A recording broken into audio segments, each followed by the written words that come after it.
की कथा में गृहस्थ संबंधी सदाचारों के बारे में बताया गया। कल की कथा में बताया गया था कि कैसे कैसे लोगों में विवाह करना चाहिए। माता के कहते हैं कि 5 पीढ़ी और पिता की 7 पीढ़ी के बाद ही उस कुल में विवाह हो सकता है। जैसे माता जिस कुल की है, यदि उस कुल में कई लोगों का ननिहाल में विवाह हो जाता है ना, तो बताया उस कुल में 5 पीढ़ी के बाद ही विवाह हो सकता है, वरना नहीं हो सकता। सगर जी कहते हैं कि गृहस्थ सदाचारियों को मैं सुनना चाहता हूँ कि गृहस्थ जो हैं इस लोक और परलोक में दोनों जगह कैसे अपना कल्याण कर सकते हैं, ये बताइए। तो औरव ऋषि कहते हैं कि एक गृहस्थी ही है जो अपने कर्मों से दोनों लोगों को जीत लेता है, यदि वो अच्छे कर्म करे तो। कहते हैं सत्य शब्द का अर्थ है साधु, और साधु वही है जो दोष रहित हो।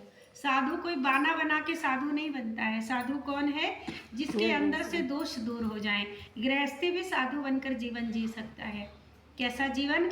यदि वो चोरी ना करे, यदि वो झूठ ना बोले और अतिथियों का आदर सम्मान करे, नित्य सुबह शाम भगवान का दोनों संध्या काल में भगवान का सुमिरन भजन करे, तो कहते हैं कि फिर गृहस्थी भी साधु बन सकता है। और कहते हैं कि इस प्रकार से हे नृप, बुद्धिमान पुरुष स्वस्थ चित्त से ब्रह्म मुहूर्त में जगकर अपने धर्म और धर्म विरोधी अर्थ का चिंतन करें। अच्छा, हमें ये देखना चाहिए, कहते हैं उठना भी कई प्रकार का है।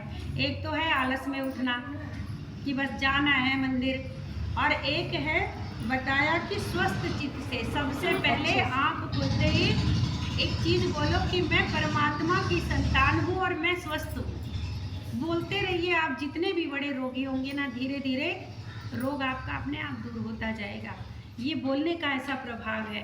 ब्रह्म मुहूर्त वो समय है ना, कहते हैं इस समय में आप नित्य जो भी रोज बोलोगे वो एक दिन सफल हो जाएगा। तो इसीलिए कहते हैं कभी ये नहीं कहना चाहिए मैं बड़ा बीमार हूँ। कोई हालचाल पूछे मैं बड़ा स्वस्थ हूँ, बोलिए, अपने आप स्वस्थ रहने लगेंगे धीरे धीरे। कहते हैं ब्रह्म मुहूर्त में जगिए। जब सूर्य देव का आगमन ना हुआ उससे पहले उठ जाना है, और ये देखना है कि कौन कौन सी चीज़ें मेरे धर्म का विरोध कर रही हैं। तो सबसे पहले तो बिस्तरा विरोध करता है, तो बिस्तरे से लड़ना है। वो कहेगा तू मेरे पास रह, हमें कहना मुझे तुझे छोड़ के जाना है। पहली लड़ाई हमारी अपने बिस्तर से होती है। कहते हैं कि मन कभी नहीं कहेगा बिस्तरा छोड़ दो, मन कहेगा रुक जाओ। अच्छा, वो सीधा डायरेक्ट मना नहीं करता, 5 मिनट रुक जाओ, अभी तो टाइम है, अभी थोड़ा। और जहाँ 5 मिनट रुके झपकी लगी तो टाइम गया। तो उसके 5 मिनट को हम क्यों माने? अक्सर हम मान लेते हैं ना। अपने मन से हमें विजय प्राप्त करनी है, जीतना है। कहते हैं कि धर्म के आड़े जो भी चीज़ें आ रही हैं।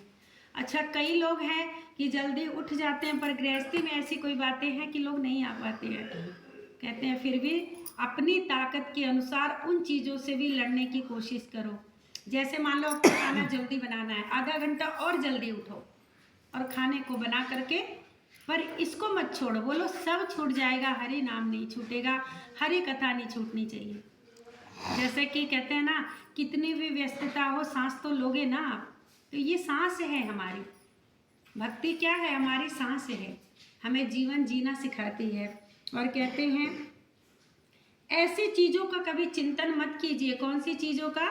जो चीज़ हमें धर्म के विरुद्ध लेके जाती हो, ऐसी चीज़ों का कभी चिंतन मत लीजिए। और कहते हैं इस प्रकार दुष्ट और अदृष्ट दोनों कहते हैं कि निर्वृत्ति के लिए धर्म, अर्थ और काम, कहते हैं इनमें समान भाव रखना चाहिए। हे नृप, धर्म विरुद्ध अर्थ और काम दोनों का त्याग कर देना चाहिए। समझ में आया?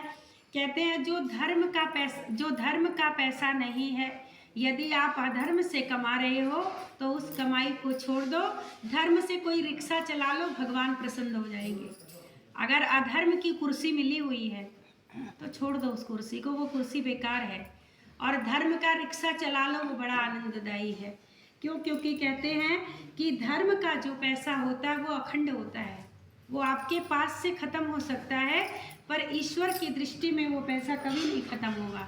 ईश्वर हमेशा आपको तन ढकने के लिए और पेट में खाने के लिए भोजन देगा, यदि आप धर्म पे हो। और उसके बाद कहते हैं कि इस प्रकार से धर्म का आचरण करें। और कहते हैं उत्तर लोक में दुखमयी अथवा समाज विरुद्ध हे नरेश्वर ब्रह्म मुहूर्त में उठकर सर्वप्रथम अपने शरीर की शुद्धि करें, मलमूत्र त्याग करें। और कहते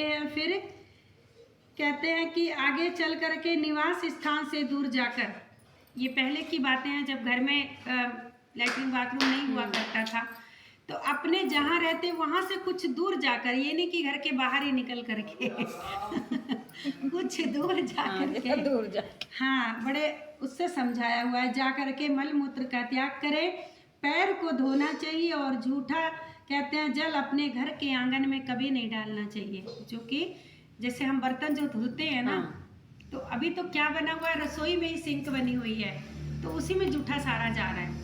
पर कथा कहती है कि अपने घर के जूठे जो भी है ना बर्तनों के, वो घर में कभी मत डालो, तो कहाँ लेके जाए। ये शहर है, इसीलिए कलयुग में हर चीज़ें धर्म के विरुद्ध हो रही हैं। और कहते हैं इस प्रकार से वृक्ष की छाया के ऊपर गौ, सूर्य, अग्नि, वायु, गुरु और द्विजातीय पुरुष के सामने बुद्धिमान पुरुष को कभी मलमूत्र का त्याग नहीं करना चाहिए। अक्सर लोग वृक्ष के नीचे जाके करते हैं, वृक्ष की छाया भी जहाँ पड़ती हो वहाँ भी नहीं करना चाहिए। वृक्ष हमारे जीवन दाता है, ऑक्सीजन दे रहे हैं हमें।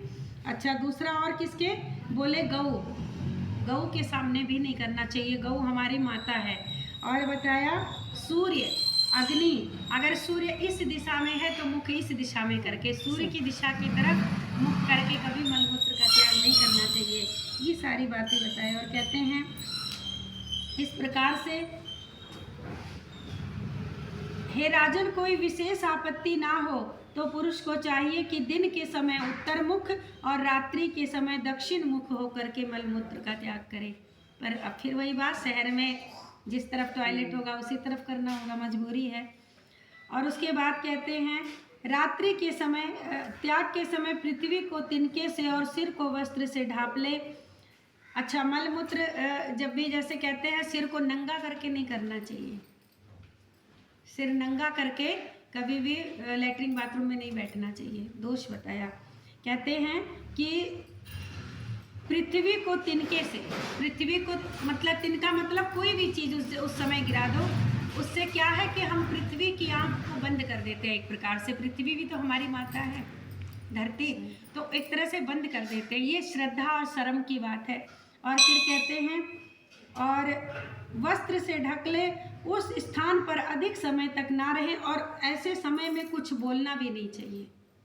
पहले के समय में माताएं जब खेतों में जाती थी, खेतों में माताएं जाती थी तो घर के सारे प्रपंच उसी समय होते थे। थोड़ा सा वीडियो को बंद कर दीजिए।